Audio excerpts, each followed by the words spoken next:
Hello and welcome to another episode of the Sharp Talk Podcast. I'm Tom, aka Tom Hosting Outdoors on YouTube and Instagram, and I'm joined by my co-host who was missing 2 weeks ago, Alex, who runs What's up? Alex's Knife Box on YouTube, and you can find him on Instagram at Alex_KnifeBox. Gerald is missing today. He's just MIA, so if he hops in, he will. If not, he's not going to. And I'd like to welcome our newest member of the Sharp Talk Podcast. He was here a couple weeks ago, and that would be Jake from Bearded Gear. So welcome, Jake. Welcome to being a permanent member.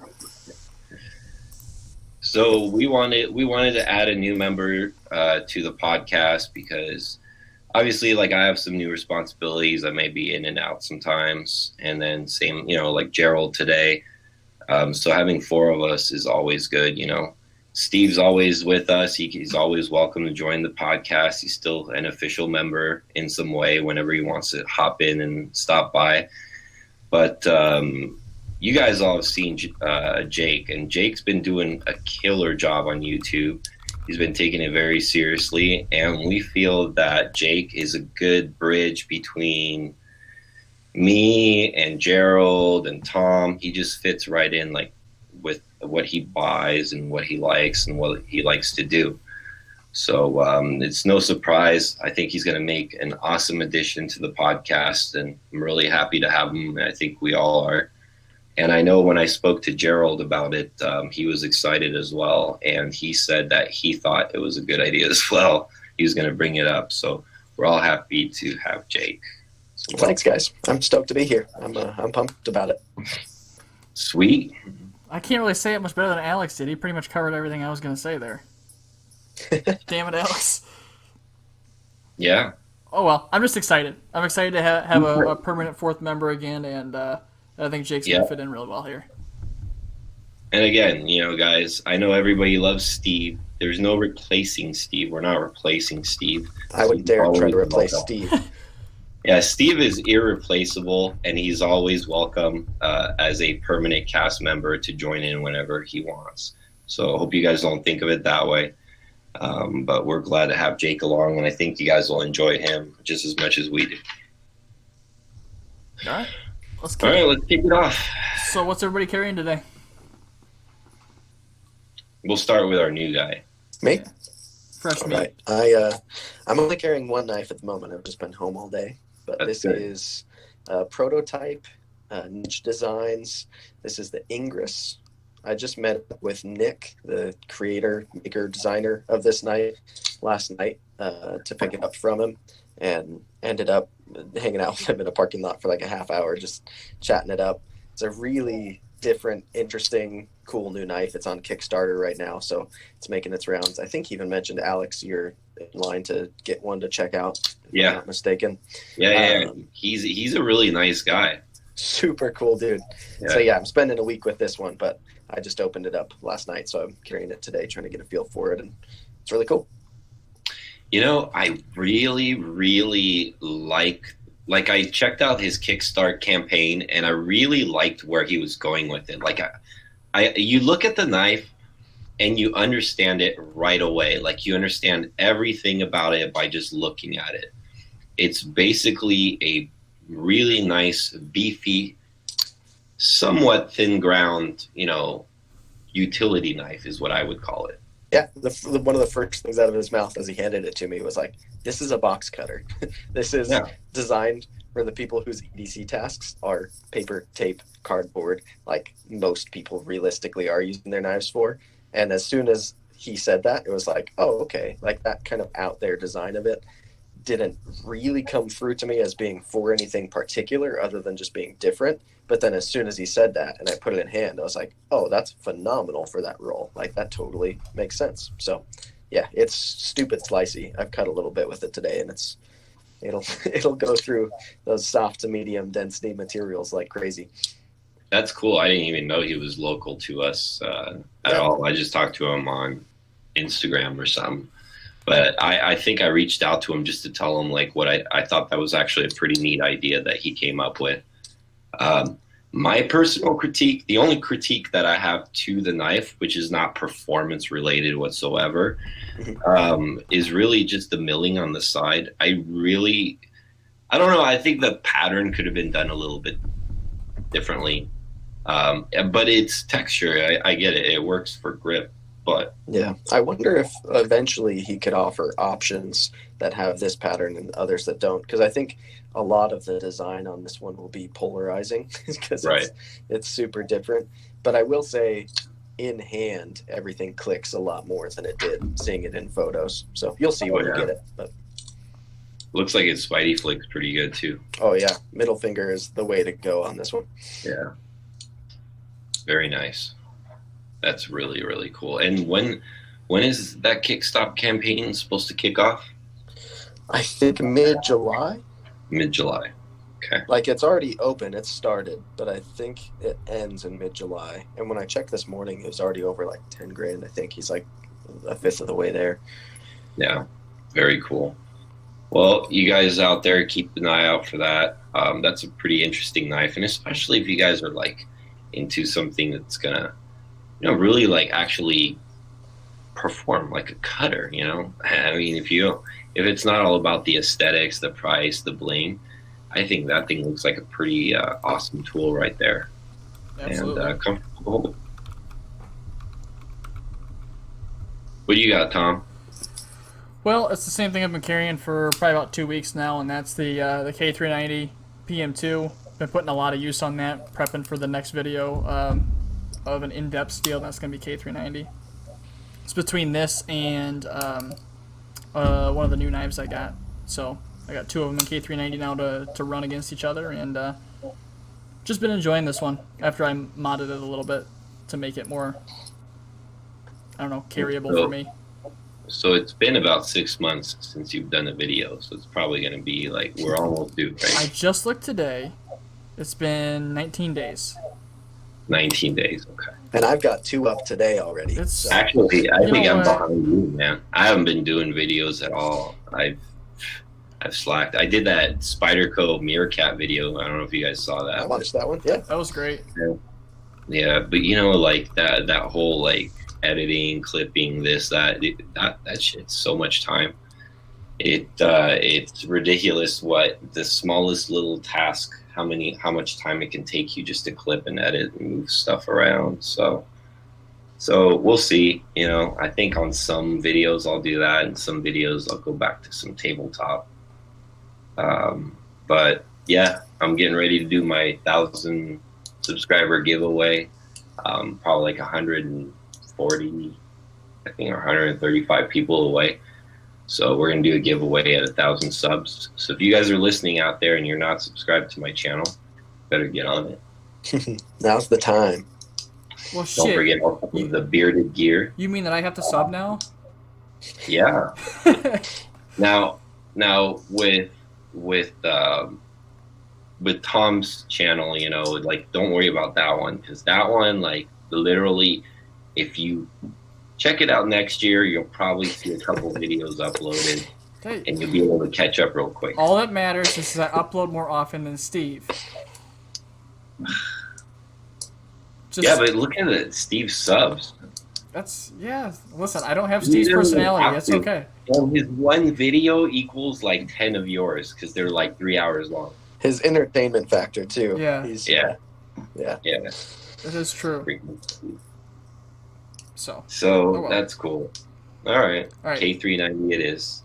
I was carrying the Steve Skiff Drifter. This is one of his new models. Now, I've heard of Steve Skiff for many years, and it's a brand that everybody tells me you got to try one because they're absolutely amazing, especially not just for the price, but just flat out they're amazing knives. So over the years, they make the Accomplice and the Culprit, and the blade shapes just didn't do it for me. And when this came out recently, the Drifter with this blade shape, I'm like, okay, that's the one. So we ordered one of these, and they put pretty simple build. It's all titanium with 3D machine milled gold anodized hardware clip and backspacer. It's so intricate on how he even put a little pad, and I won't be able to show this on camera most likely, but there's a little pad that goes under the pocket clip so that it doesn't slide under the 3D milling. I can see it. Yeah. Damn. Just little details. On the inside, it's got a serial number and it says number 14 Drifter, and then it's got his logo etched or actually engraved on the other inside of the scale, which is really cool. And the one thing that I think that a lot of people, like a lot of people who have pocket knives like this like to fidget with knives. I mean, that's the most of us. And when you fidget with a knife, you open it and you close it. And I think the closing and opening experience of a knife, especially something like this, is really quite what you're trying to look for after you look at the aesthetics of it. And the opening and closing experience on this one is absolutely phenomenal. It's so slim, it's so smooth. I expected this to actually be a bit bigger, and I'm glad it's a little bit smaller. But just even like notching out both sides here where you can access the lock bar is something that when you place your thumb in here and you place your finger, it just feels so nice and so easy to disengage the lock bar. It's part of that, fidget experience. And, of course, Steve Skiff's very well known for his bearings. And now I know why. I mean, this knife is so smooth. So, perfect knife. Biggest surprise of 2020 for me. I am very impressed with that knife. I've heard a lot about his knives, and then I saw that one that you got, and I was like, holy shit. And the price is really good, actually, for what it is. It is. I had to email him back, and I'm like, man, you don't charge enough for your stuff. Either that or everyone else charges too much. It's one or the other. I'm not handling that knife, but I think that you could easily get, double that.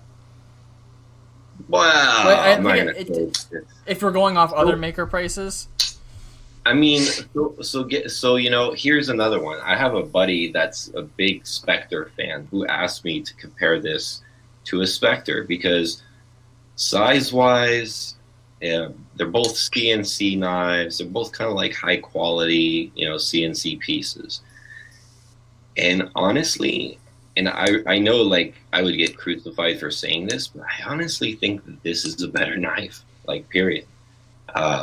It is, now if we're talking table, this is still a little bit more expensive than a Spectre, right? But a lot more easy access to get. So all in all, I just saw a Spectre today on Instagram for sale for $1,600 or something ridiculous. Exactly. Oh yeah, I've gotten offered more for mine. Mine's a plain one. I mean, it's got dual ano with a mirror, and that's it. It's a plain. It's not like a Damas steel or anything like that. And that's the funny thing, and I'm going to bring that up later after we talk about acquisitions and pocket checks.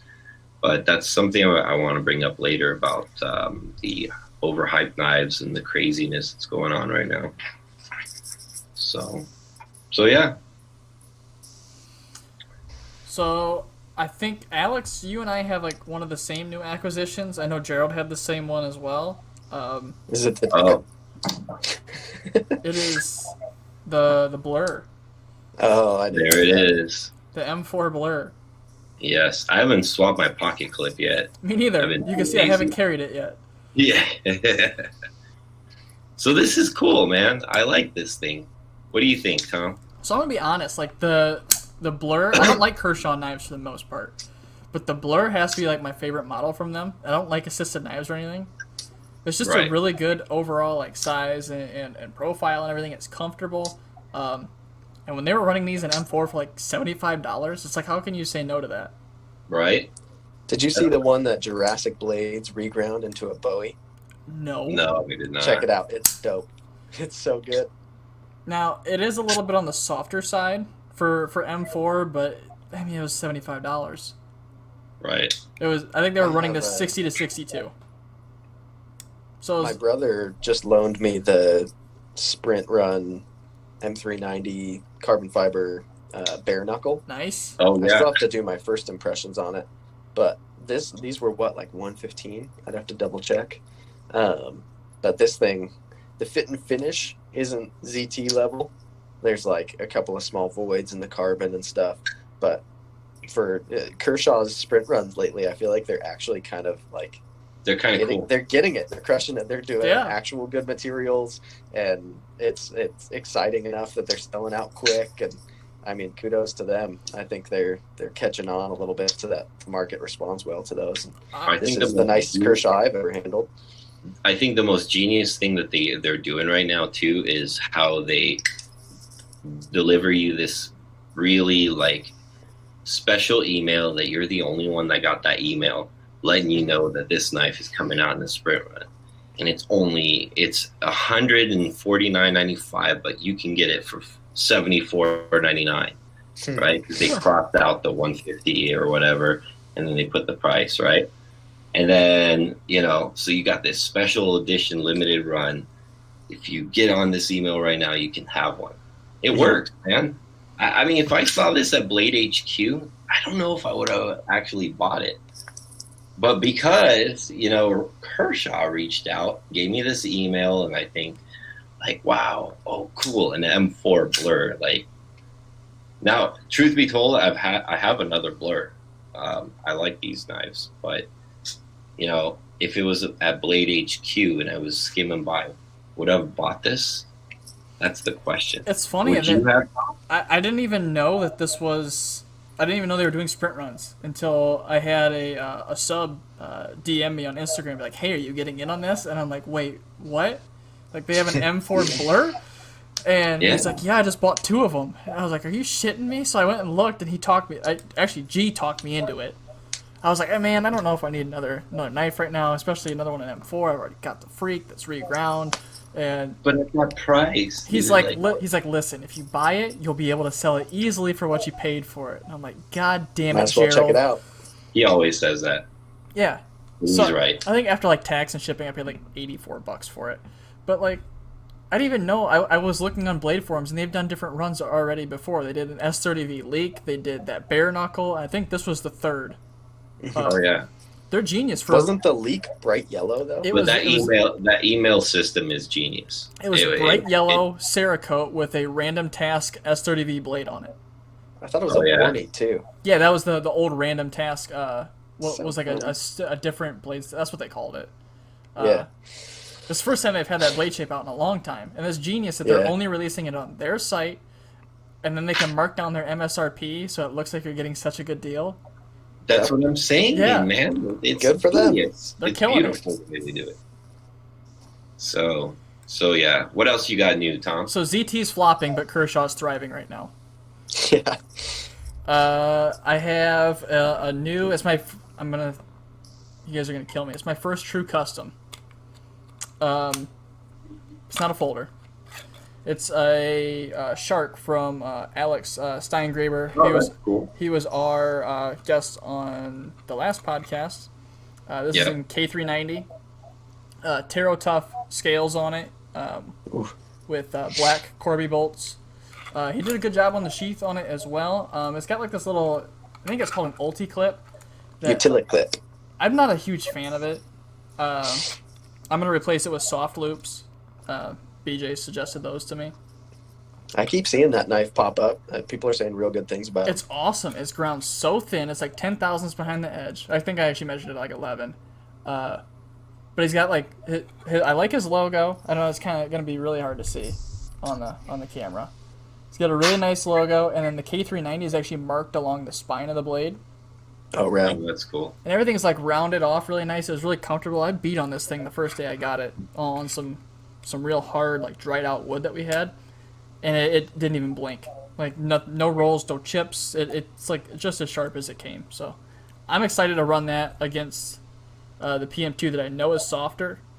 The Shark was 65.9 HRC. I know this is somewhere around 63 to 64 ish. I haven't tested it, but I'm excited to run them against each other and have 2 different points of reference for that video instead of just one like I normally do. That's awesome.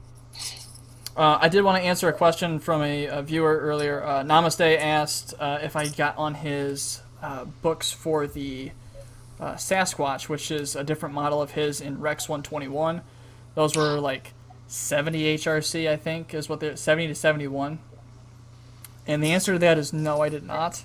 As much as I But wanted. don't worry, because Alex is actually planning on getting one. Are you really? Yeah. Like, Well, he wanted to do something at first. Him and I talked about doing like some Damasteel thing ooh. and doing like some crazy like dressy one, because he's like laughing at like how like I like the dressy stuff.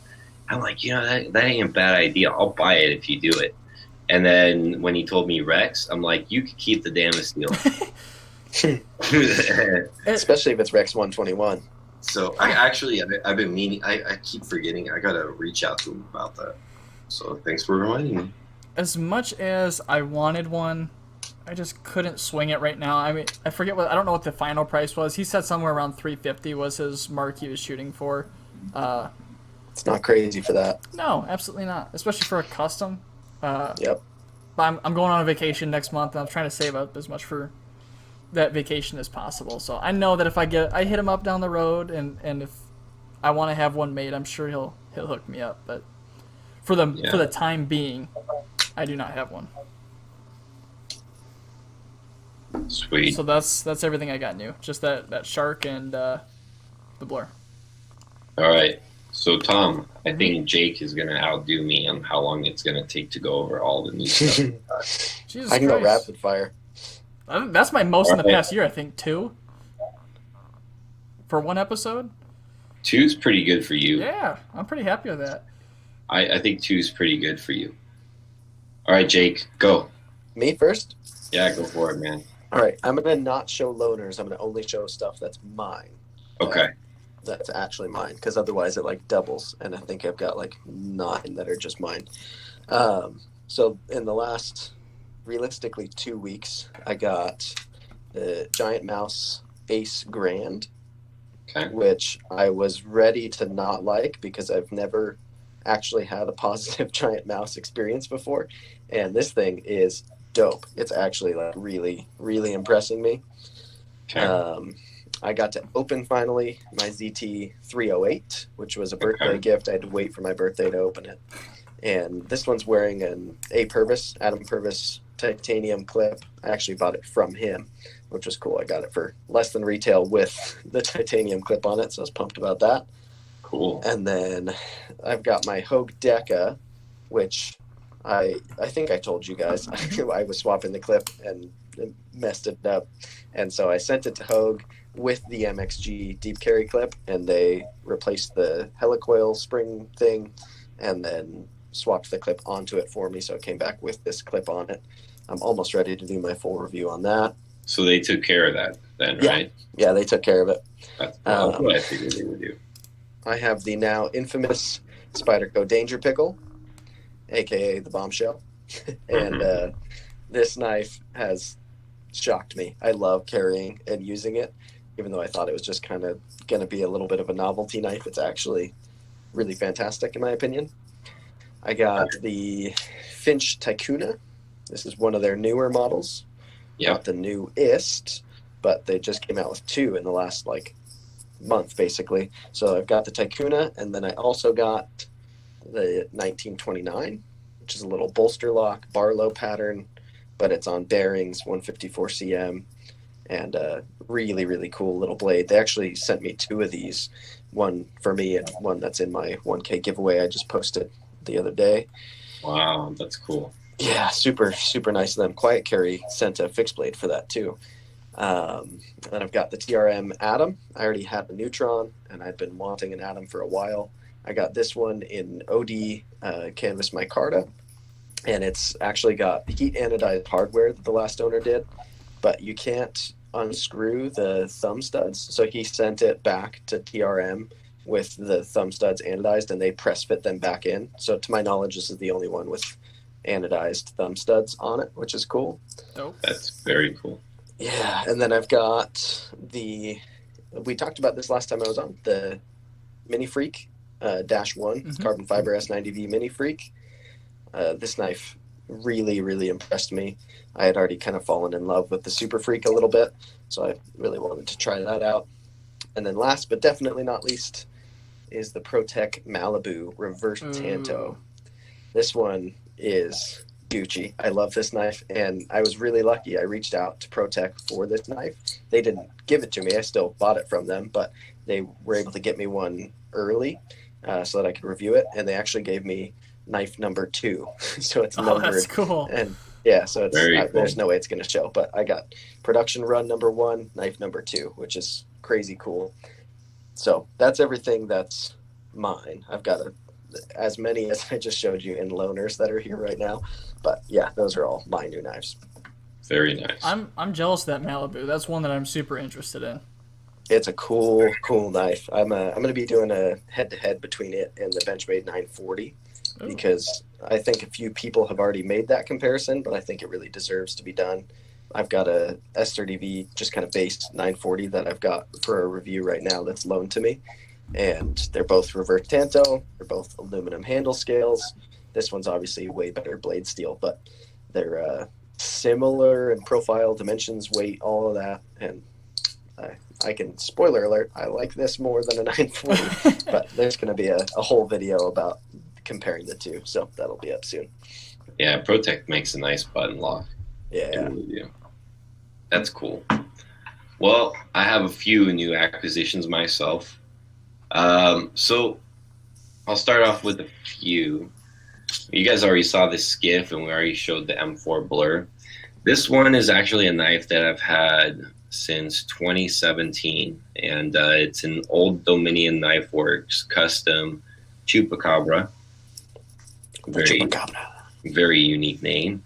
And I just sent this thing out to Casey from Old Dominion. Had the knife for maybe about 2 or 3 weeks. We rebladed it, put some zirconium, and fixed a bunch of other little stuff. And without telling me, he even actually opened up the lock bar face in here and upgraded everything to ceramic bearings and detent without even telling me. So the knife runs freaking amazingly smooth.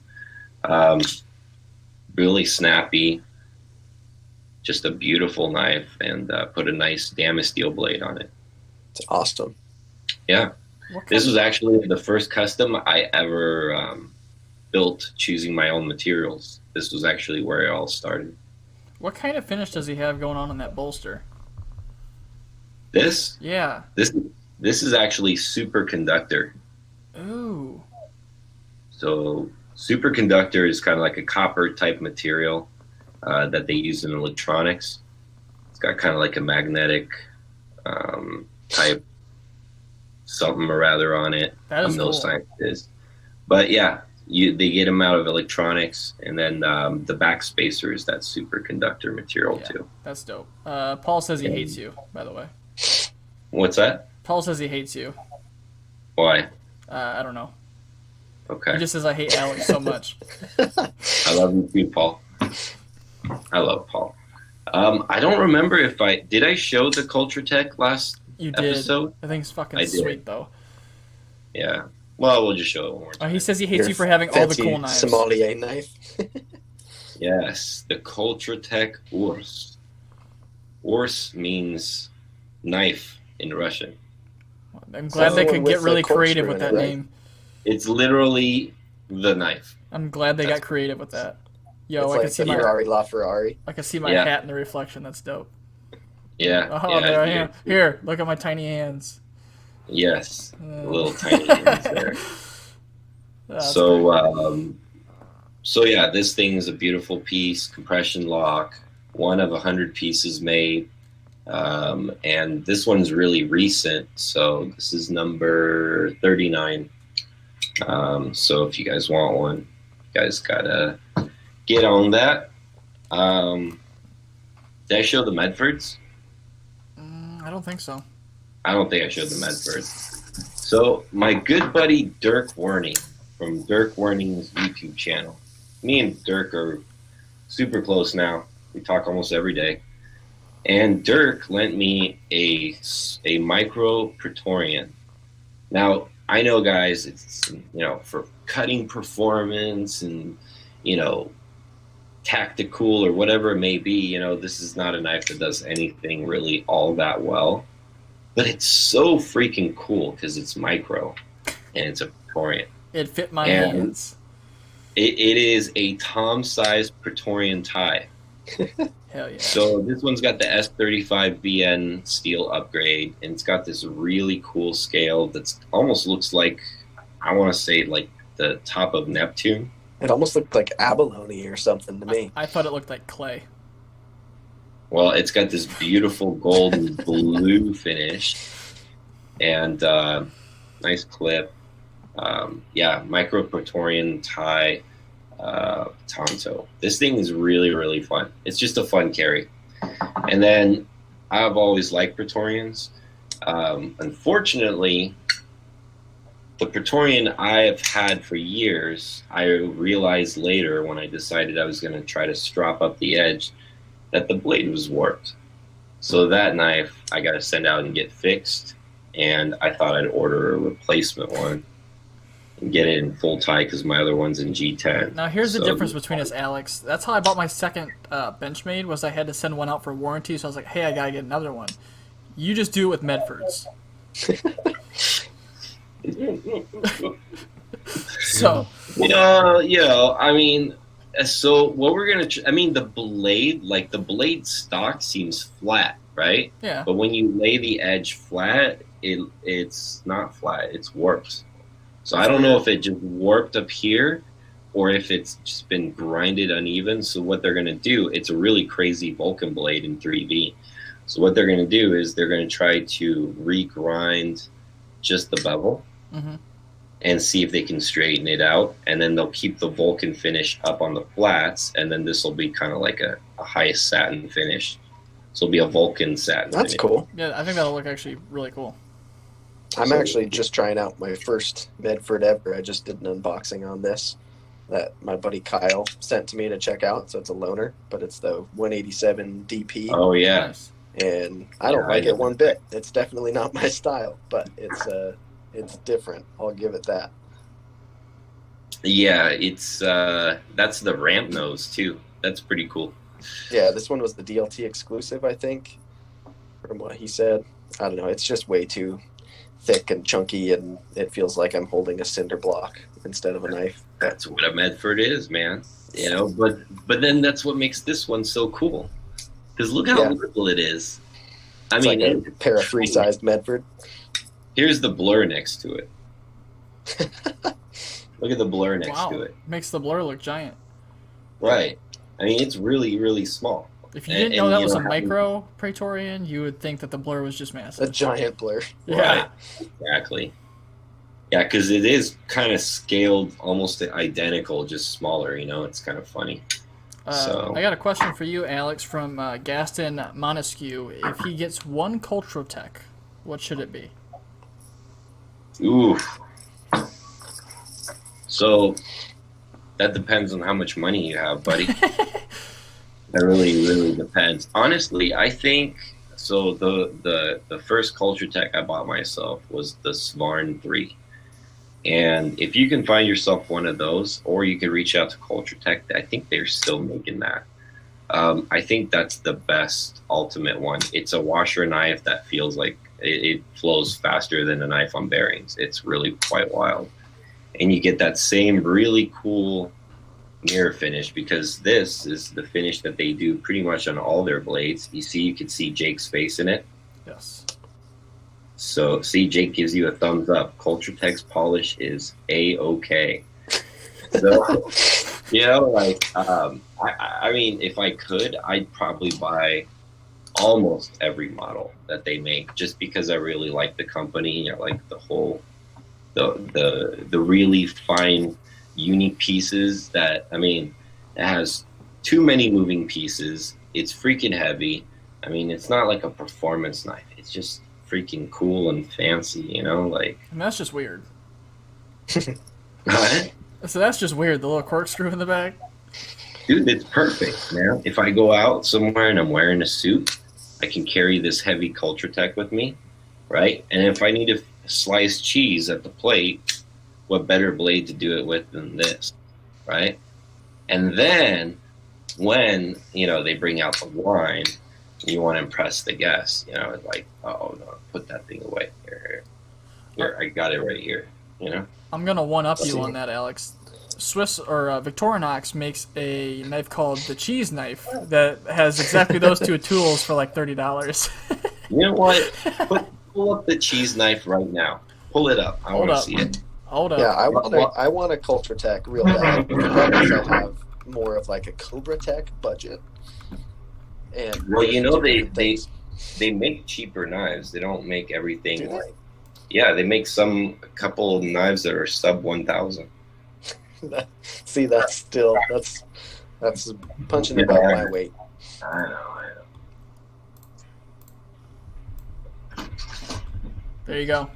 Oh, cheese knife. The cheese knife. And he's not even here to see it. See? He has to see it, and then he walks away. He I'm just right here, man. I gotta get my charging cord. he just couldn't handle the truth. Wow. So what's that double prong thing for? Uh, is that for your olives? It says Yeah. 2 prongs on the end to enable easy cheese pickup. It's your cheese fork. That's Yeah. a cheese fork. That's still Okay. No reputable man will grab his cheese with a cheese fork. Hey, Grab man. that. I didn't even know this was a thing until I was looking through their website the one day, and I was like, they really have a knife for everything.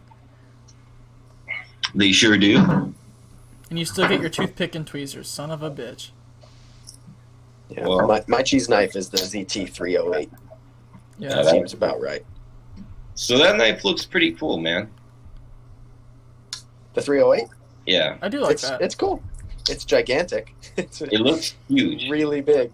It makes my hands look like they're Tom's hands. Yep.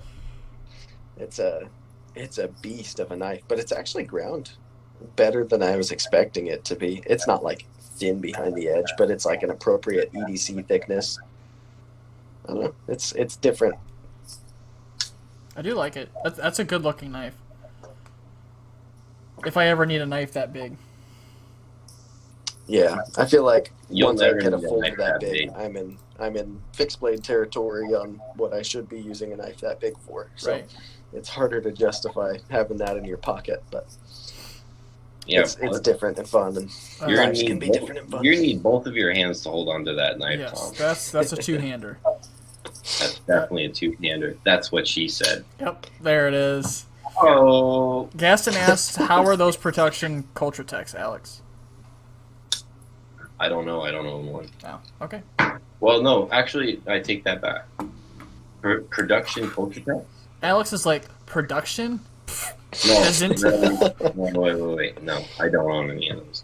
I don't even think there is a production one. I think they're all considered mid-techs. It's all custom. So the ones I own are all mid-techs. I can't afford the customs. Customs are auctioning like anywhere from 5 to, I've seen, the highest one I've seen was, I think, 16 grand. Yeah, I'm not, it's way too rich for me. They actually had one of these right here with, it had a Timascus corkscrew in it. It was Jeez. crazy. Everything was like Timascus. It had a full mirror polished, I think it was an S110 blade. It was wild. Like Culture Tech, when they make a custom, it's usually the only one that's gonna look like that, and it's gonna cost you a lot, but it's gonna be wild. Like they do some really cool It's like stuff. the Shiro customs that are just crazy. Oh yeah. He said that like a production model like the Comrade. I haven't tried those level. That's the silver level ones. I haven't tried one of those, but they look very cool. If you like the look of the knife, then there's no way you're not gonna like the way it functions. I already know that. It's just me. I particularly don't like the way the Comrade looks, so I didn't pick one up. Never even seen it. I'm gonna look it up here on the side. Yeah, go ahead and pull it up. So yeah, it's their silver line. So Culture Tech has, like they're doing a sub $1,000 knives. I think the Comrade is their second one, if I remember right. And that one has these two big old blade Spidey holes in it. Do you see it? No, hang on.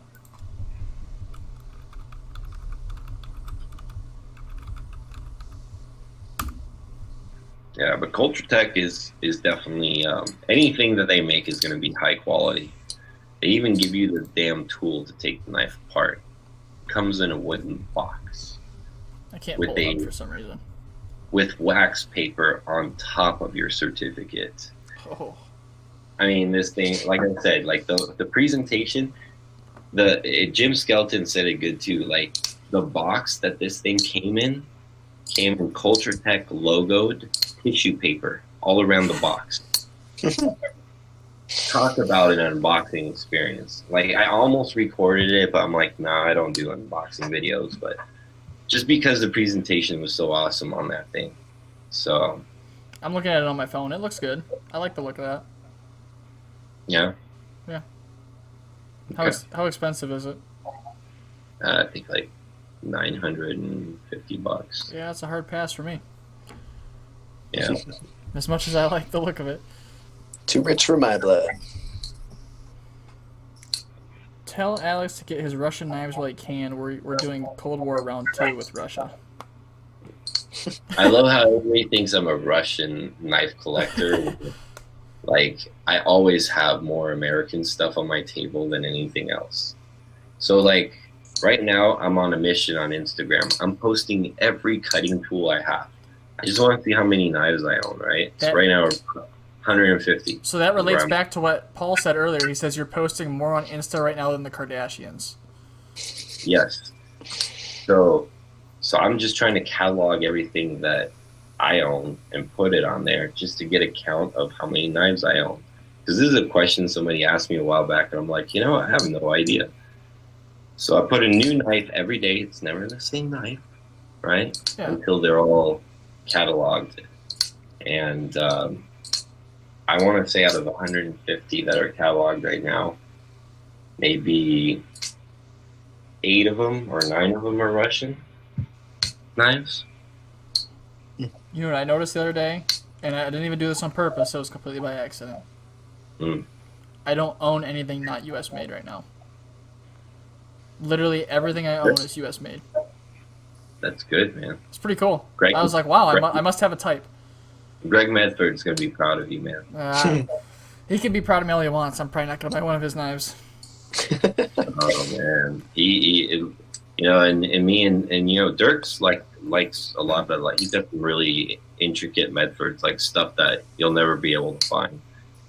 And him and I have been talking about it because Greg's been a very controversial character lately. He's been putting some crazy stuff on Instagram and whatnot. And me, I kind of like Greg just because he is who he is, but he is a douchebag. Like, there's no doubt about it. But you gotta just accept him for who he is. He's a fellow Marine. I'm a Marine. I respect that part of him, But he put some posts about we gotta start laying some bodies down or something like that. And everybody went wild. He actually got a bunch of phone calls, people canceling his order. I just happened to go on the Medford guy's live feed because I check him out once in a while. And Greg jumped on and was just talking about, his happy time at the Trump campaign. And so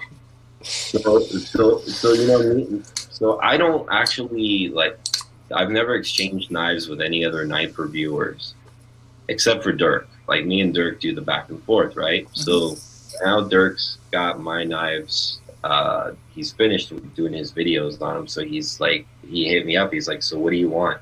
I'm like, whatever you do, don't send me Medfords right now, man. I need at least 2 or 3 months for that scene to cool down before I review. I have these 2 really awesome looking Medfords. I'm like, I'm not even going to review these things for a while because it's that bad right now with Greg Medford. Of course, that's when I finally get my first one to check out and review. Yeah. You can borrow mine. I was told to save the chat and change the topic quick. What? I was told to save our chat and to change the topic quick from Medford. Save our chat? Yeah. They said, quick, change the topic, Tom. Save us. Oh God. By the way, Yeah. Paul said earlier that you posted a Kershaw Skyline on your Instagram, so he unfollowed you and reported you for hacks. That's good. I got 2,200 followers now. I saw don't that. need him. I don't need him. Jesus Christ. Don't threaten me with a good time. He's fucking pulling a Steve. I'm gonna unsubscribe. Go ahead. I don't need you. All right. So yeah, Medfords. Medford. Medford. Alright. So I guess it's a bad time to try to sell a Medford. Probably. Yeah. All right. So, do you guys want to? Also, one thing I want to talk about too is, you guys are familiar with Robert Carter, Yes. knife maker. So I don't know if you guys probably seen, you guys are in the knife scene, but if you guys haven't heard, Robert Carter got in a huge ATV accident, needed surgery, all this stuff. So, long story short, Slice FK is doing $20 raffle tickets, and you can win crazy custom knives. And all the money and proceeds go to the Robert Carter family. He didn't have any health insurance, so he almost lost his life, and they had to fix his liver. So that's going to be expensive. So if you guys have $20, jump in on the raffle, see if you can win something cool. It's for a good cause. I just want to throw that in there. Yeah, absolutely. You know, It's a shame. it is, but he's doing good though. Like, he's posting videos. I'm in the group, and he Good. seems like he's doing all right. It's good that he's recovering. Yeah. Yep. And it But seems he's like got- the community has really stepped up to help out too. Oh yeah, I saw like the first GoFundMe page. I think went like 40 grand. It's awesome. If I remember right. And then collectors were actually throwing in their Robert Carters for sale to give the money to the family as well. So like, people have been going crazy. Big shout out to my buddy Ian from CMF.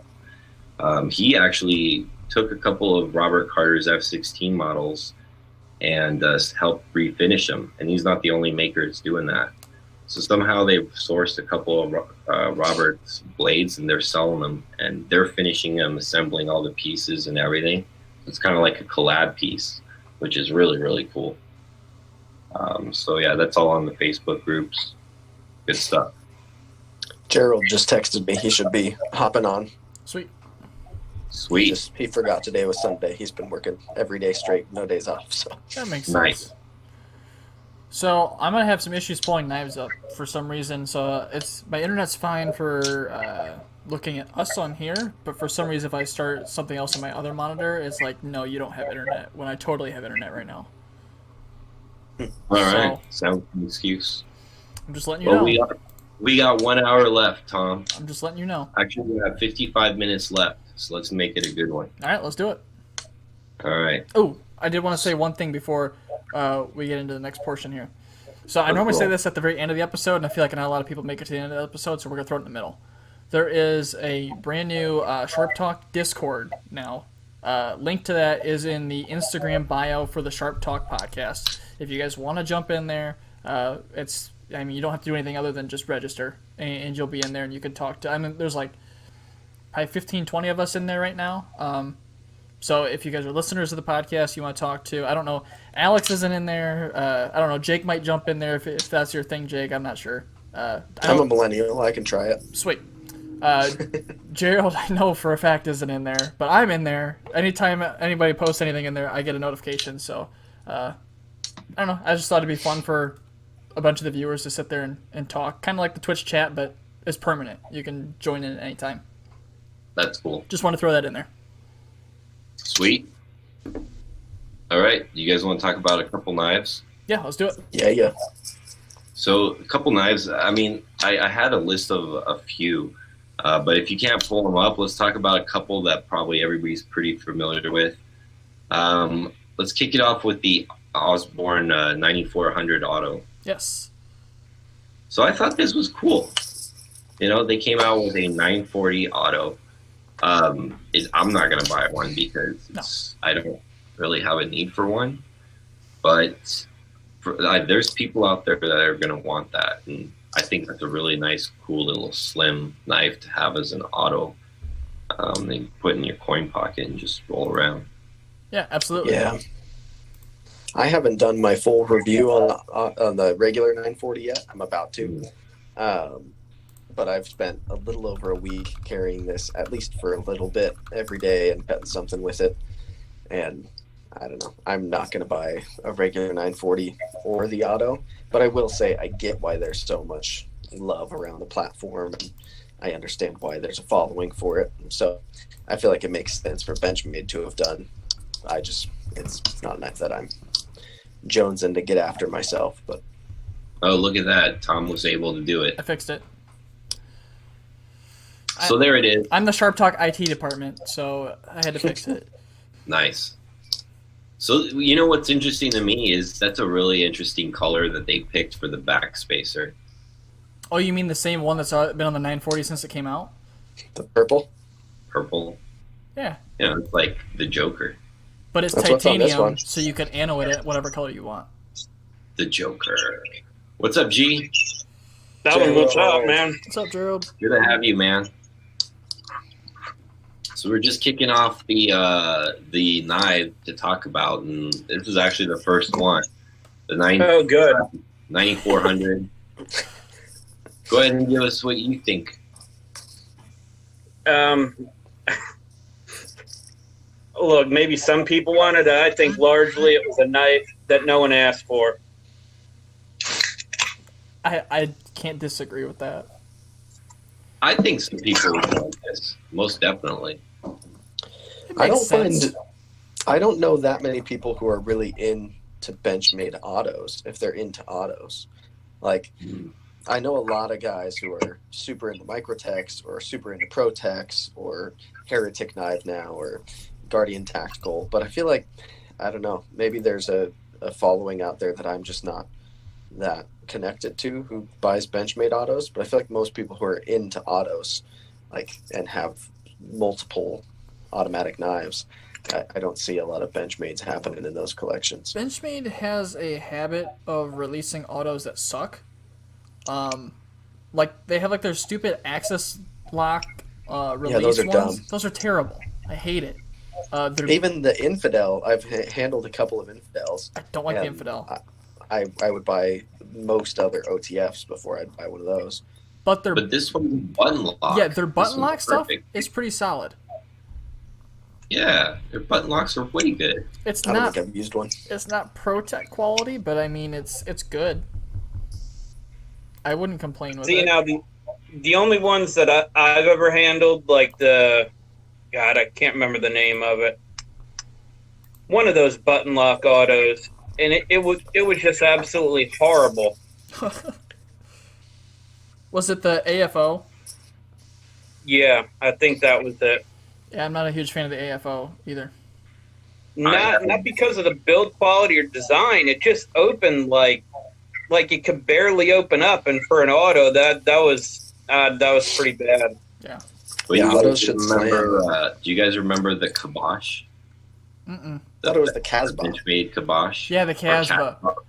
Casbah, that's what it was.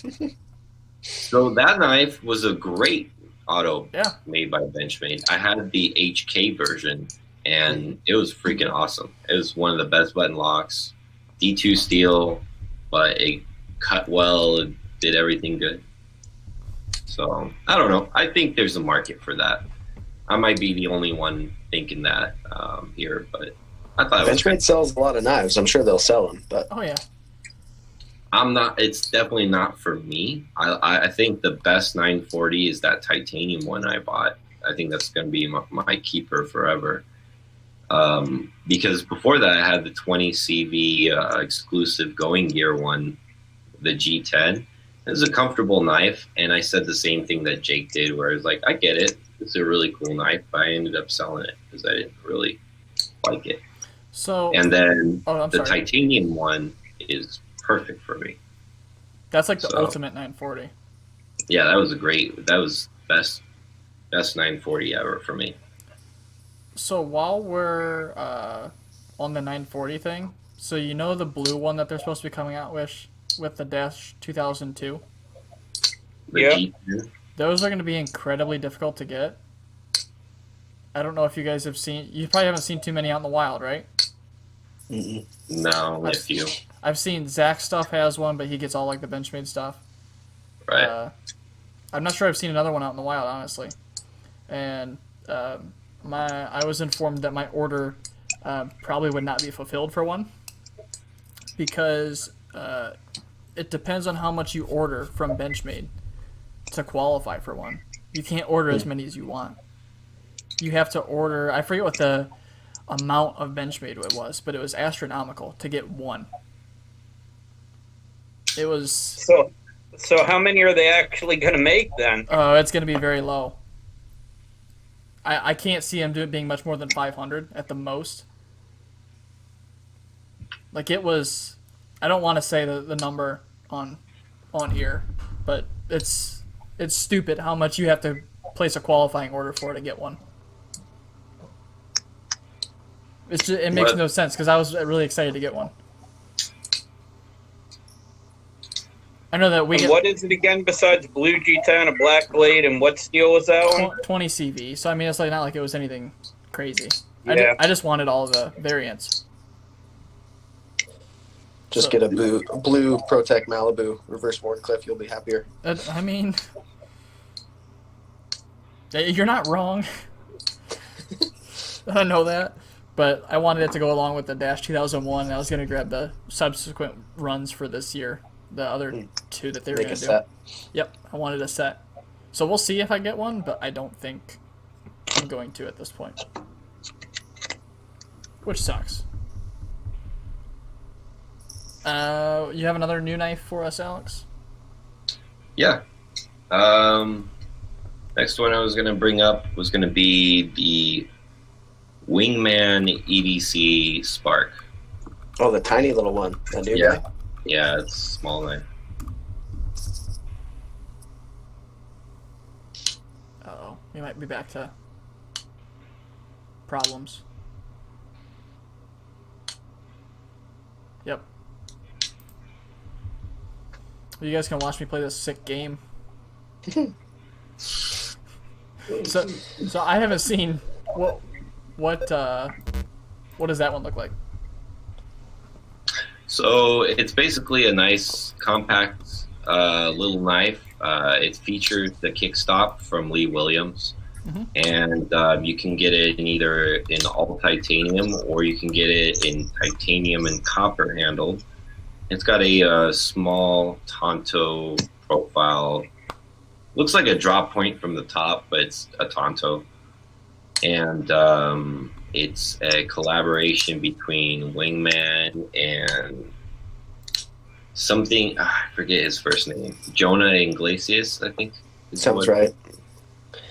Yeah, I haven't handled that one. I've seen a bunch of photos of it, and I think Levon from Knife Nuts did a little Instagram video on it. I thought it looked nice. I held the one they did with Mayo. Yes. At The mini CCKS, Dr. and it was they're well made knives. They're not really like my preference of what I actually use or carry. So even though I would be like stoked to have one for a little bit, I just can't imagine myself owning one long term and feeling the need to keep it around. So I've never jumped on one. I'm just really interested in that kickstop mechanism. I've never played with one, so it looks interesting to me. It's fun, but it's not like it, in my opinion, functions any better than a crisp D10 flipper. I mean, it No, of course feels the not. same when you deploy it, and then it's like, oh, cool, it's not there anymore. But Right. that Right. kind of wears off pretty fast, in my opinion. Yeah. Very cool. I like the look of the Wingman stuff, honestly. Yeah. Yeah, and they give you the tool to take the pivot apart. Is it still bomb shaped like the one was? Yeah. Yeah. Yeah, That's so it's- cool. Yeah, so like all those little things are pretty important, I think, to some people. I know some people don't care about the box, just give me the knife, and then some people do. So for those of us that like it, that's something pretty cool. The Absolutely. next one I was going to bring up is going to be the Spyderco Swayback. Yes. So it's finally out. It's way bigger than I expected. It's like 3.25 inches, right? For the blade? No, I think it's like 3.5 or Is something it? like that. Yeah, it's like Yeah. 3.5. It's a big knife It's a big knife. for a swayback platform. Totally. Right. Yeah, that's one of the first. I'm a Spyderco fanboy. I adore most of what they come out with. There's certainly some flops like the Pochi and all that stuff, but I really don't like it when I get a Spyderco that I can't middle finger flick, and so I'm passing on the swayback because the lock bar entirely covers the hole, and to Yeah. me, a Spyderco that I have to thumb roll out is just not exciting or interesting to me. So I'm going to pass on it. If somebody sends me one to check out, I'd be glad to review one, but I'm not going to spend close to $300 on one that I already know I'm not going to be crazy about. Right. Yeah. I think I'm on your page too. I think it's a cool idea and all, but I'm definitely going to pass on these. For me, I think if it was smaller, I'd be a little bit more inclined to buy it. If it was maybe a 2.75 or 3-inch blade, I think that'd be more where I'd want to sway back. For me. I've been talking about this knife to BJ for years. Probably since we first started talking 2 or 3 years ago. And I was so high on this knife as a custom. I'm like, as soon as this gets released, I'm going to buy one. And I kept telling him that. I'm like, as soon as this gets released, I got to get one. And then it got released, I'm like, you know what? I don't want it. Because, I like the looks of it. It looks great and everything, but it just doesn't have that appeal to me anymore. I don't understand it. The price is up there. And the other thing that killed me, why not put a wire pocket clip on it? Mm-hmm. Why just throw a standard clip on it? That kills I think it's a bit of a bigger knife. I think that's why they did that. They did it with the Swish buoy, though. The Swish buoy, yeah. They should have put a milled titanium clip on it if they were going to. I just feel like the Taichung ones that are in that price range, it makes so much more sense to have a better clip on it than just their standard one. I had a Paysan, and when I bought it, it had a milled titanium clip. I think it was just an MXG clip or something, and that clip suited the knife way better than the spoon clip. Yeah. And right. I feel like it's kind of the same thing there. At least give it one of the fancy spoon clips that are a different color than the standard shit. Yeah, match it to the titanium, stonewash it or something. Yeah. I don't know. I mean, I think it's cool. I think it's going to be well received regardless. But I'm going to pass on that one. If I can get one in hand without paying for it, maybe I'll buy one. But other than that, I don't think I'm going to go out of my way to get one. I'm past the whole collector phase just because it looks cool kind of thing. Mm-hmm. It has to have a purpose. And for me, this one has no purpose right now. Now, the one knife that I definitely will be buying as soon as I get a chance is the Wee Banter, which is the next knife I wanted to bring up. We'll see if we can do it. You're on the right site. I think they came out and they're sold out already. Yeah, they sold out that first morning real quick. Yeah. So that's pretty cool. I'm actually glad because Ben's a cool dude. And even if the knife was going to suck, I'd probably still buy one just because we all love it. So let's talk about that for a second. Do you think that this knife will be successful just because of Ben or because it's a good knife? Both. Yeah, I think it is a safe success because his name is behind it. It will be successful. Yeah. But from what I've heard, people also seem to genuinely like it when they're trying to be unbiased. So I think it's a pretty safe design too. When you look at that knife, there's nothing that polarizing happening there. Super neutral handle. So at worst, it'll be decent because the dimensions and the shape of it will agree with most people. So the fact that it's him behind it, then it's of course it'll kind of be a home run. I don't know. To me, it looks... It's going to be a perfect size, just under 3 inches. I mean, that knife is all Ben, that's usually what he likes. It looks so unproportional to me. I think it looks good. I'm not drawn to it aesthetically at all, but I can imagine if I had it in hand, I'd be like, I can't imagine that handle wouldn't feel good and that blade wouldn't be useful. So like as a Exactly. functional tool, it'll be great. And to me, the cool factor is like it's his knife, it's his project. As somebody who's trying to be on YouTube, like Ben Yeah. is somebody whose videos I watched for a long time in the knife world. So it's cool to see somebody taking that avenue and finding success with it. Yeah, I'm definitely buying one. I do like it. It just looks really boxy. Yep. That's my concern. Again, this Yeah, is one of those yeah, knives. but If look I get at it in it. hand, maybe I'll buy one. The edges look chamfered, all rounded out like nicely. You can even see it in the picture. Yeah, they are. But there's Well, only I much don't you can do see to a that. flat surface. It's Yeah, almost but- like whether you prefer under-designed knives or over-designed knives. Because True. like that one's under-designed. It's like ultra simplified. The shape of it is knife. There's nothing crazy happening there. I love the simplicity of it. Can be a I mean, great maybe thing. that's what it is. That thing is going to be giant in Tom's hands. Yes, it is. Yes, it is. Oh man. That's what Jake said something about my tiny hands before we even started the episode, and I'm like, it's like you've been here from the beginning. That's what I'm here for. That's the only reason I said yes. to Yeah, being a it's friend true, of just to Ben. make fun of me. Like every other fucking person that's ever been on the podcast. It's whatever. So like, I know we've talked about the Canis before, right? On our podcast. So we're gonna skip that one. And I know some people really might be looking forward to the Yo Jumbo. I don't know, guys. That thing's crazy big. Have you guys seen the Yo Jumbo? Yeah, I've heard a lot of excitement about it. I'll probably I'm sure a lot of because I people like are my excited. Yojimbo. But then again, I'm not a real huge Yojimbo fan anyways. So I like the idea and the concept. I think it's really cool. But a massive one is pretty interesting. Paul says it's a yo jum no. Oh. Pretty Yeah, I mean, I like my That Yojimbo. that is one that I would consider getting. Really? Wow. You know what's funny, Yeah. Gerald, is I just fucking looked at this knife and I looked at the handle and I was like, there's no way Gerald's gonna like this. And then you go throw some shit like that at me. Nothing has to stay that way. That is true.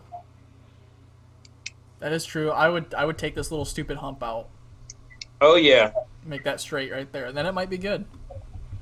and maybe chop the back of the handle down a little bit and reshape the blade and take it down like 1/4 of an inch. Yeah. I'd make that I see a straight lot from here of to I here. see a lot of people regrind the Yojimbo and take the hump out of the blade, Yeah. and it looks really good when they just make it more of like a sheep's foot or a traditional warnie instead of having this weird. Yeah, you just bump take there. this line right here and take it straight back. But Yeah, I like, you could just send it to Steve, let him borrow it for a week. You'll get it back as a Tonto for sure. Oh yeah, absolutely. Uh, The Tip Snapmaster. So okay, we talked about that. All right, so let's talk about the Boker Magnum Golden Skull. oh my god, Yes. Alex, why would you do this? Yes. So every once in a while, I throw one of these in. Come on, Tom, you didn't hit enter. It's trying. I did. It's trying. It's spinning.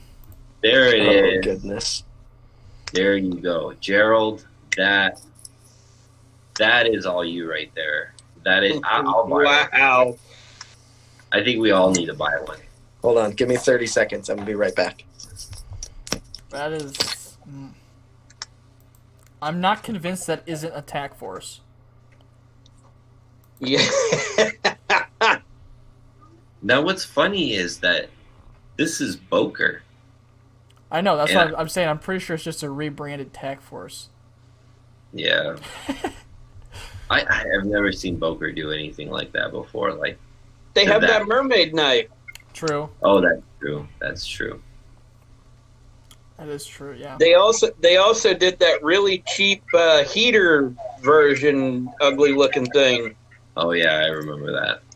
That was better than this. Look at that. Look at that clip. That's a gas. Look at that. Look at that clip. That's a gas. Yeah, look, that I'm with Tom. That is like a rebranded TAC Force or MTech.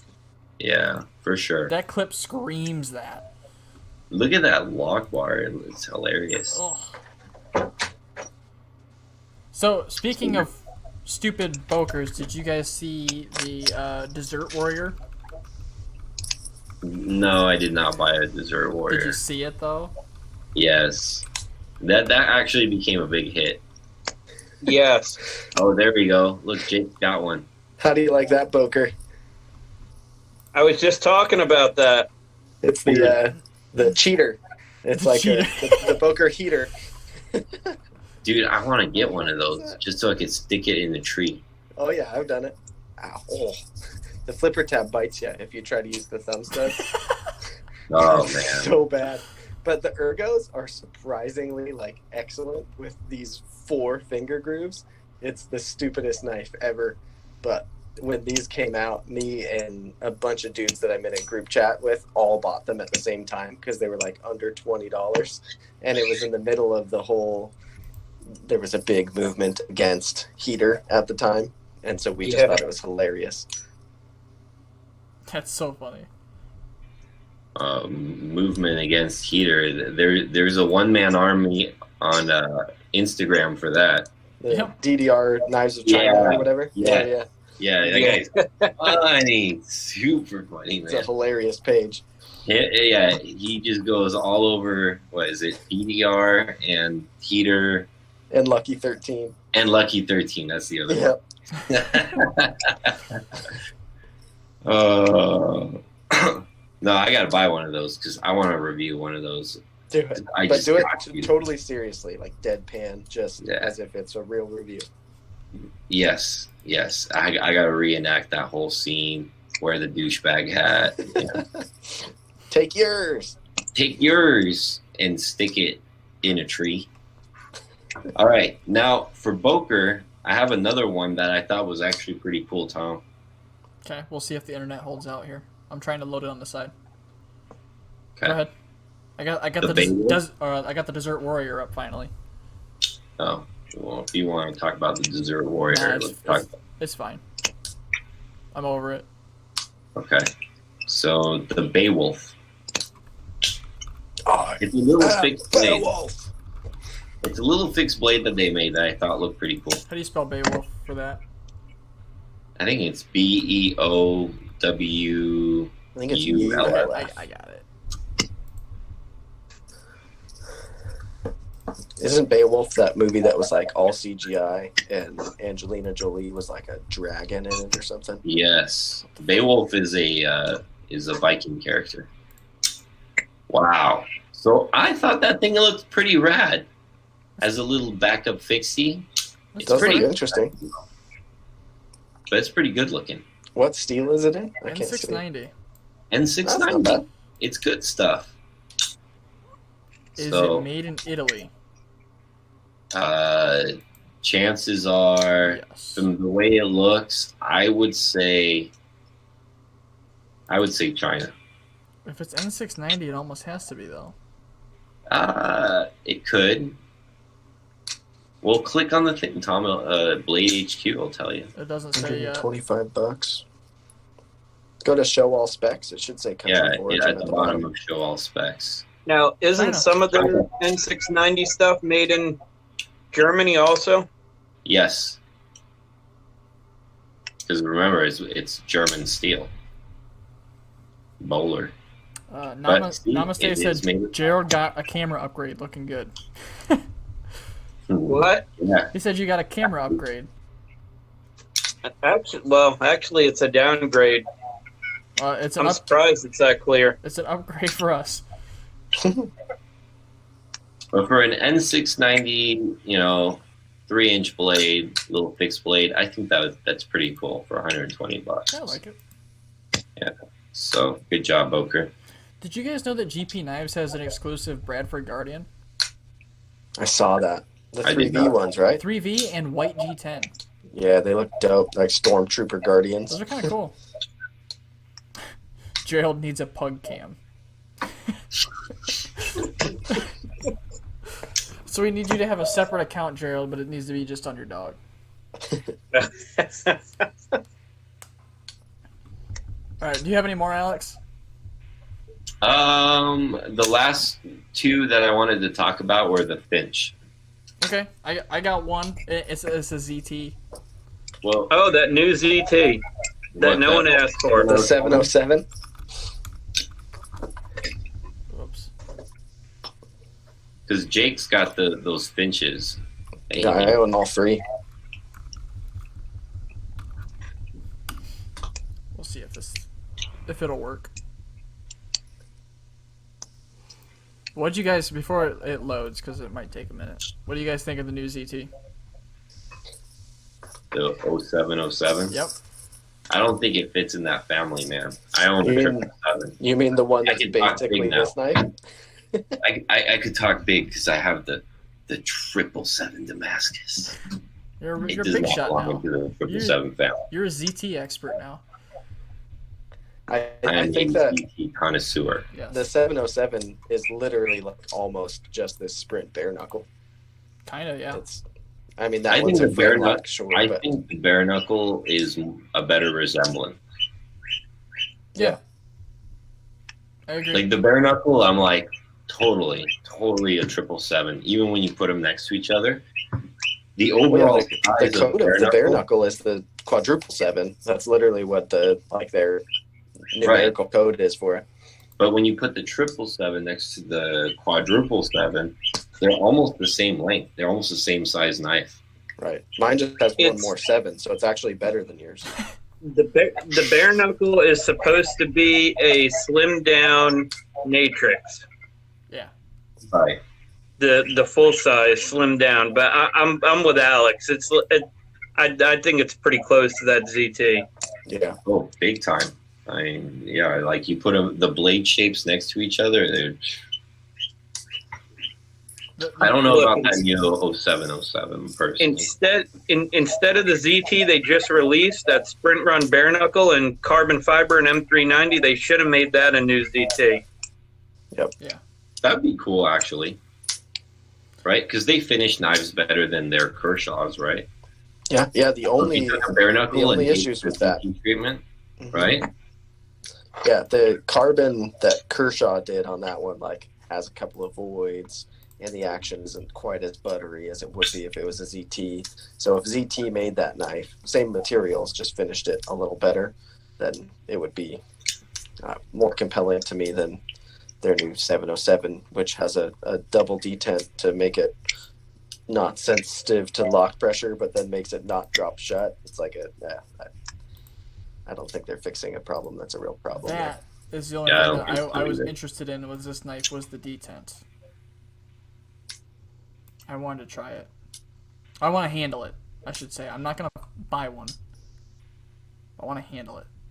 It's the way I understand it is it has the detent on this side, on the show side, not the lock side. Well, it has two. It's got both. It has two? So the one on the show side is kind of spring loaded in there, almost like a lock bar. And if you're pressing on the lock tab, it allows that pressure to move so that instead of it being solid against that side, it's got give on both sides. So if you're applying pressure, it's just matching that pressure in a negative way against the Really? spring on the other side. I think Slicey Dicey explained it pretty well in his video that I saw him do on it. It's just an additional arm inside with another detent. So it's a dual detent system. Interesting. Very interesting. I think it'd be cool to. I guess I'll have to wait for the Shabazz video when he takes it apart. I want to see the inside. Yeah, the Is inside of the show side. Is that should be that interesting. crappy little tiny clip they put on stuff too? Yep.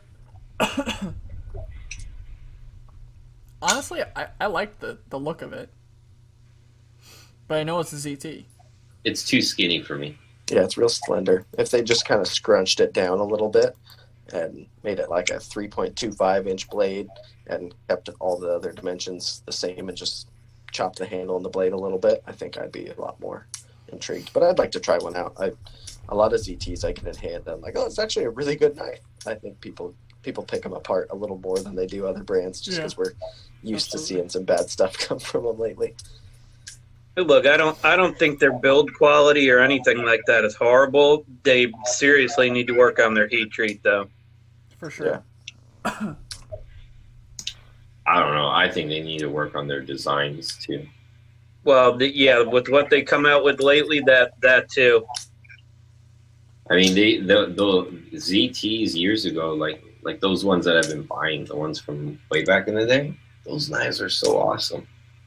So awesome, you know, Yeah, like those were so using cool. some of the great, dude, even the carbon fiber they used to use was all like it's aircraft grade carbon fiber and all kinds of crazy stuff. But Now, you know, it's just kind of like it makes you everybody's still think, kind though, of waiting like, around to see. was it actually that cool, or was it cool because they're the only ones that were doing it at that time? Well, Because there's so many companies doing the same thing anymore now that they just kind of feel watered down. I think that they were, when they were in their heyday, they were respectively, they earned that title.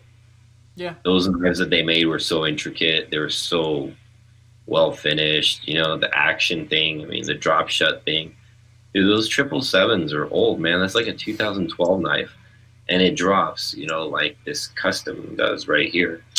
You know, and back then knives didn't feel like that. That was one of those knives that you're like, whoa, what's that all about? It was different. Now they, you know, ceramic and all that stuff. It's different, but back in the day, they innovated a lot of stuff. Dude, their KVT bearing system, a lot of people have taken from that and built on it. So That is true.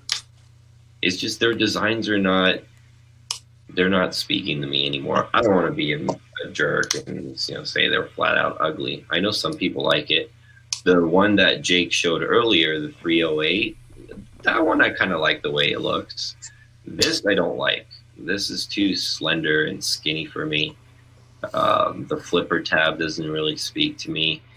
And the fact that they gave it the 0707 nomenclature doesn't really jive with me either, because it just doesn't, that blade shape doesn't really look like it to me.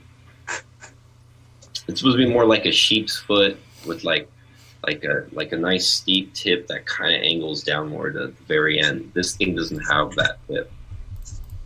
Right. Oops. It's more. It's a very, very distinct tip that they put on that blade shape, those sevens, right? So Yep. you know what it reminds me of is the launch, the stiletto launch. It does kind of look like that. It's got that similar swedge up here, even though on the launch it's a little bit more pronounced and runs more up the middle, but Right. very similar as far as coming out to that thin tip.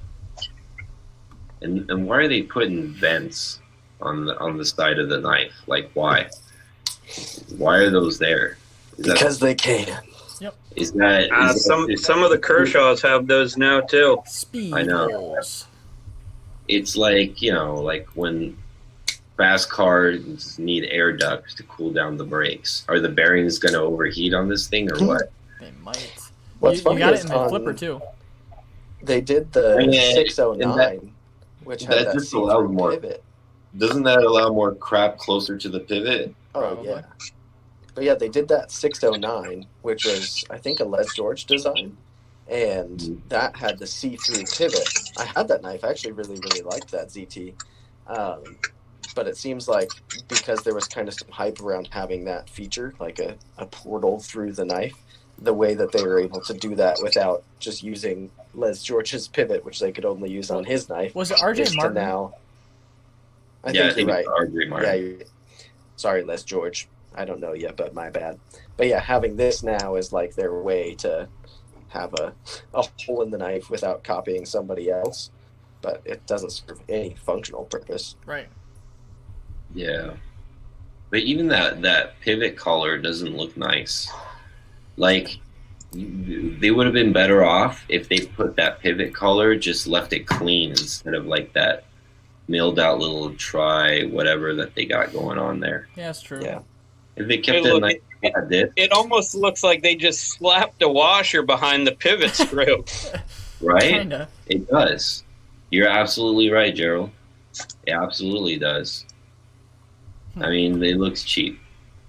So All right, let's take a look at those two Finch knives. they're still doing better than they were last year. So I'm hoping. I'm still hoping. Come on, ZT, come back. What are the So- Finch what? The Finch 1929 and the Tikuna. Tycoona, yeah. So they've got 3 models. They have this one, which is the 1929. It's the Barlow pattern. The Runtley is the first one they came out with. This one's the yellow belly that I have, which is pretty cool.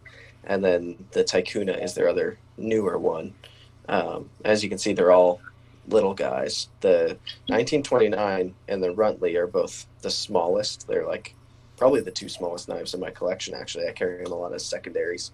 Whereas the Tycoona is a little more like, it could be a primary for somebody who prefers smaller knives. Like it's definitely, I get a full 4 fingers on it, and it's got a good amount of blade for the handle.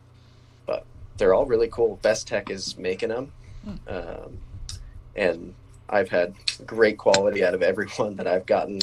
And the guys behind Finch are really cool. Spencer, who I talk to a lot on Instagram, is like, he's making it happen. He's communicative in the community, and they're trying to keep their finger on the pulse of what people want, and it's cool to see their first 3 models are all knives that I actually quite like. I really love what they're doing. I think it's unique. I think it's cool. I think it's different, and I think it caters to everybody in some way, shape, or form. There's like nostalgia to like the look of them, you know? Yeah. Well, they've been involved in the watch scene for a while, from what I understand.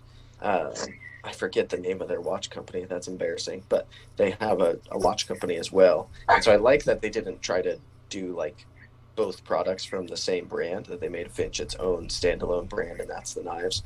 But I can kind of see that their style and their design choices, they seem like they're watch guys. And Or there's with the loom and all that. yeah, it's really cool. Gee, I'm curious. What do you think of those Finch knives? I wish they were a little bit bigger. Yeah.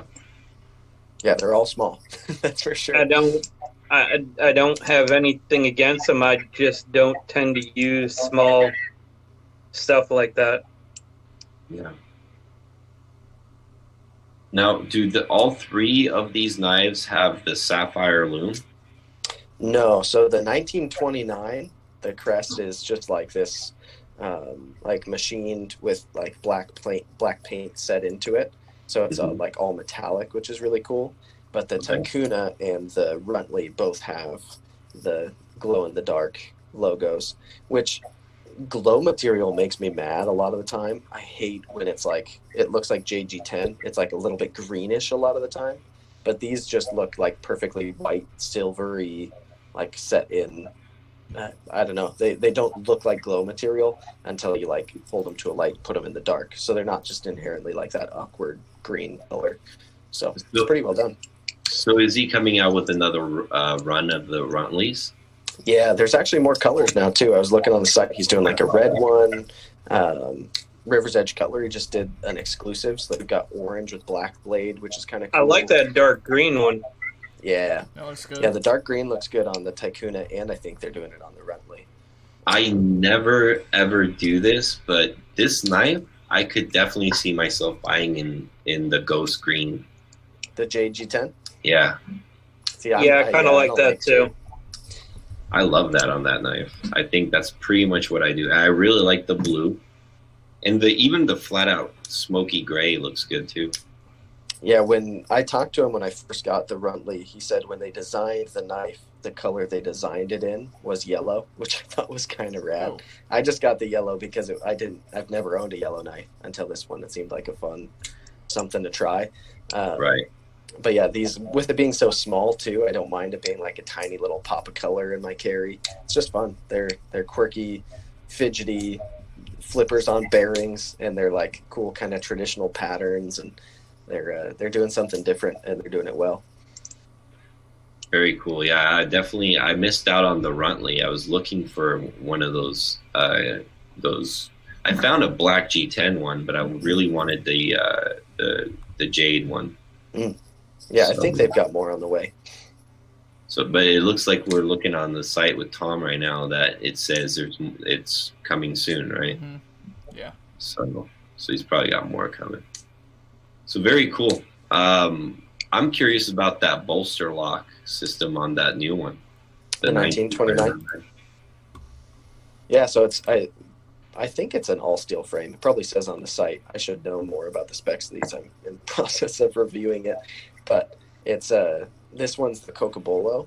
So yeah, it's literally essentially a frame lock or a sub frame lock, but it locks up really solid and it functions well. There's a little bit of a cutout on this side for access, so it's super easy to disengage, and the detent is pretty solid. That blade shape is so damn cool. That big ass belly at the tip and the little clip there. Yeah. Oh yeah. Every time I hold this, I want to like whittle a spoon every time I'm holding it because it just feels like a campsite sitting around the fire kind of knife, you know. And they're using good steel. I mean, it's 154 cm. Yep, I think even the Runtleys that are coming are 154 cm, or at least that River's Edge one is. Mine's an N690. The Runtley, the other two are 154 cm. So the new ones are going to be 154 cm, and then the previous one was N690. Yeah, just on the Runtley. So it's cool that now everything they offer will be 154 cm. I've seen River's Edge advertising them quite a bit. Mm-hmm. Yeah, they do well with them over there. They sell through them pretty quick when they get them, and I think they're the only dealer that's done an exclusive with Finch yet. So it's cool to see that. I mean, you guys probably know River's Edge is my favorite. So that's my most local shop other than the one I work for. Yeah. Cool guys. Yeah, they're way cool over there. Awesome. All right. Anything else? I think that pretty much covers all my whole list. Sweet. That was quick. Flew through those bad boys. You know, well, we only got 10 minutes left, Tom, so... Perfect. Right on. Good timing. Gerald, we talked about how we all got that blur earlier. Oh, yeah? Yeah, except for Jake. I blew it. You did.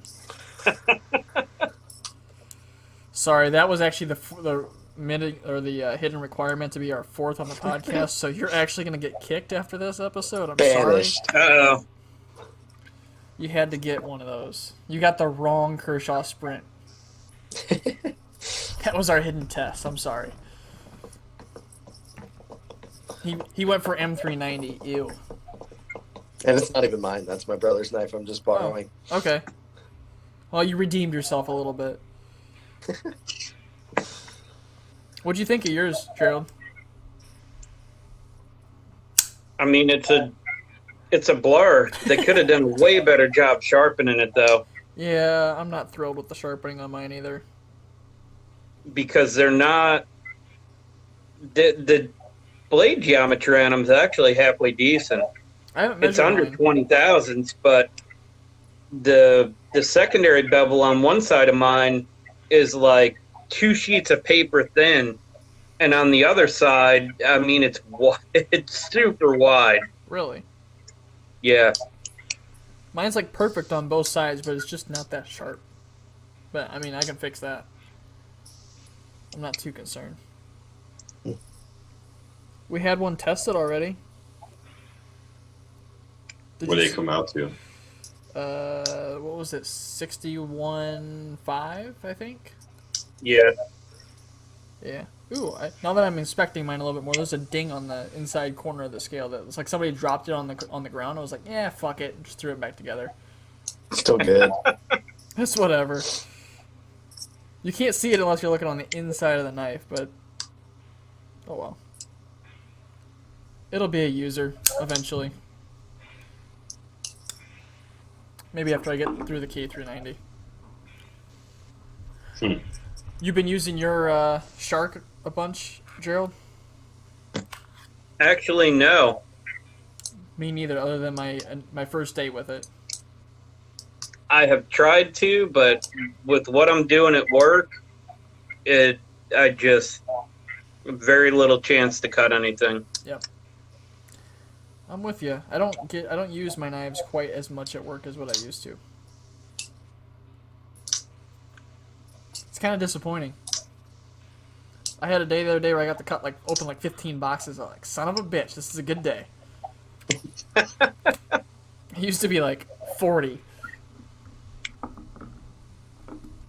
Anything else we want to talk about for like the last 15 minutes here? I think I talked enough. I have a question for those of you who sharpen a lot. Mm-hmm.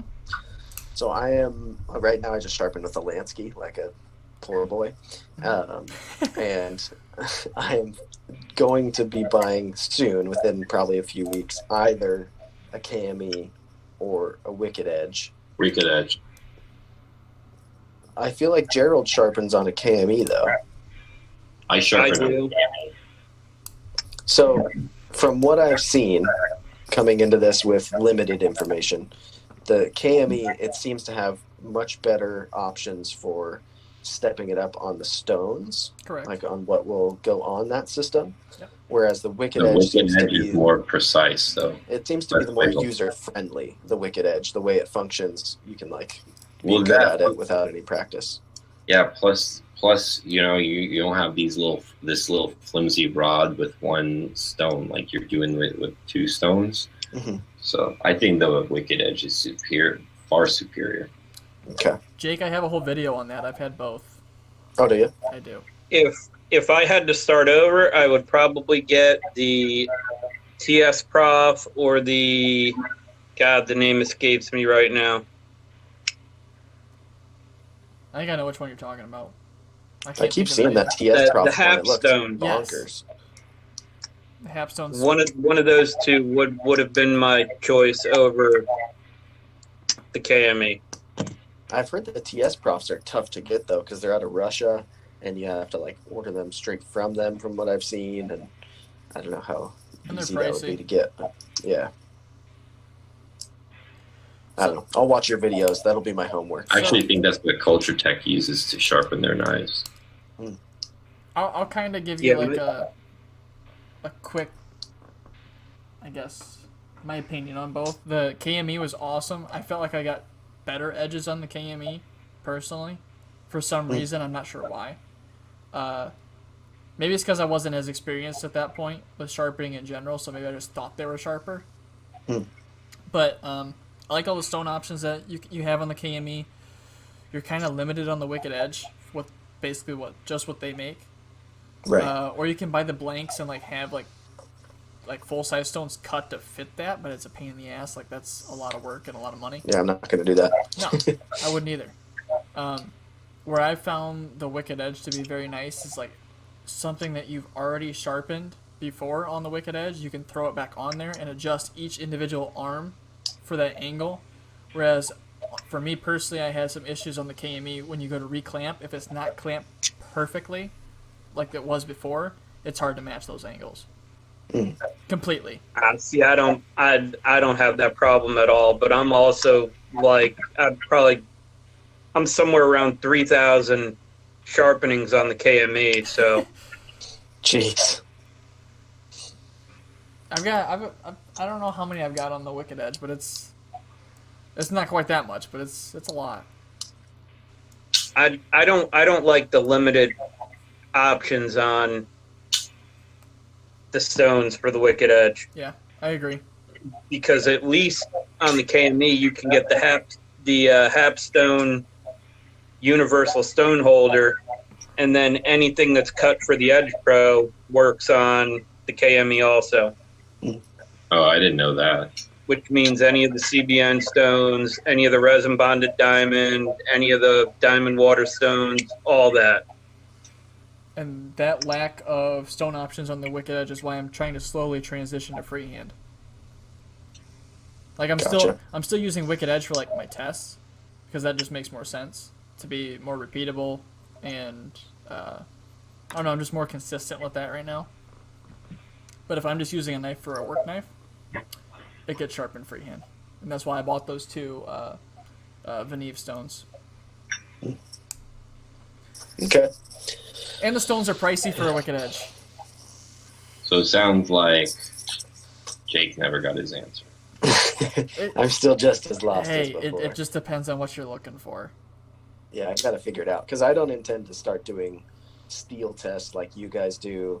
When I put an edge on, it's just gonna be because I need a new edge on my knife to keep using it.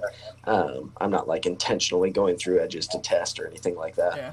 And so I just want to get my knives sufficiently sharp to my liking, and I don't mind if it takes a while per se, but I want a system that is simple enough that I'm not afraid to put my knives on it when I first get it. Yeah.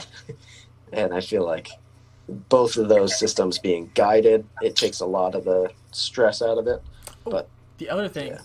is I feel like I can clamp things more securely in the Wicked Edge than what I did with the KME. the KME. It, like if you, for certain knives like full flat grinds, and I know Gerald's you probably already got a system worked out at this point, but when I had mine, It's because you have little hands. That's I can it. get mine plenty tight. that's whatever. The Wicked Edge you've already seen, I'm sure, has like the two different screws in there. The only time I ever have issues clamping something is that when you have something funky, like a swedge like that. Mm-hmm. You got to get it kind of deeper down into the jaws to get it to clamp correctly. But on a full flat grind or something like that, I normally run a piece of like painter's tape over there, and it's not like it gets more grip, but I feel like it does, and it doesn't mar up the knife if you just grit down inside of there. I don't know. I just feel like everything once it's clamped, it is stuck there. It's not moving, unless you loosen up both those screws. Gotcha. So Well, if you go that That's a route, positive. yeah, I crank down that top screw till it's pretty tight, and then I crank down the bottom screw until the jaw will actually like level itself out, so there'll be an even gap between the two, and Okay. it's tight. I couldn't wiggle one out if I wanted to. Dope. Well, that does help. I feel like I did a better job explaining it in the video because I had like notes and shit. So, I'll watch the video. That's good homework for me. and I used the Yeah, big I'll- camera, so it's professional. I'll throw a wrench in your decision. If you do end up with a KME, I had somebody give me a whole bunch of stones, and a bunch of them are doubles. So if you get a KME, I'll pass them on to you. Well, that does throw a wrench in it now, doesn't it? Thank you, Gerald. Paul says, so where are we at with the Rat 2 D2? 6 months after Oh Christmas. God, here we go again. Shit. Uh, I don't think we've made any more progress. no, I haven't even bought one. I've never owned an R2D2. I have one. It's been modded. It's ready to go other than being sharpened. Alex's is ready to go. I know Steve's is ready to go. mine's sharpened, but it's not modded. Oh. So it has the factory edge? No, it has my edge. Oh, okay. So you did. So that's modded. You modded it. Oh, there you go. I'm done. Paul goes, understandable. You probably haven't been sitting at home for 3 months on quarantine. Listen, Paul. I got nothing. I'm sorry. He's right. Oh shit. Oh well. We'll get him out eventually. That's the answer I give every episode. Yes. We'll get him out good eventually. We have plans to get them out. Maybe it'll be by next Christmas though. Yeah, that sounds about right. I think that's. He says it's just fun to ask. I just like to make you feel bad. Yeah. Well, at least you don't mention tiny hands, so I mean you're doing better than some of those other guys. All right. Now he's gonna start. No, he's never said it. I shouldn't have said that. That's whatever. My mouth moves too quick for my brain.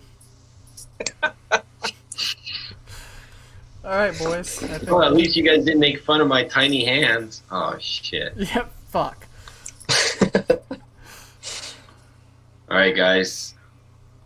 gonna let the girls back out of the bedroom. They're all locked up trying to not make noise here. All right. Well, So, once again, welcome Jake to being our fourth on the podcast here permanently. Until Steve wants to come back, and then we're kicking you out. Fair enough. I'm just kidding. Thank you for joining us, everybody in the chat. We had a good turnout in the chat this time, even with the internet issues. I was trying to get chat up on the second screen. It wasn't working, but I had it up on my phone. So hope I got everybody's questions and stuff answered in there. And I guess we'll see you guys in 2 weeks. see you in 2 weeks. It's a date. See ya. All right, guys. See ya.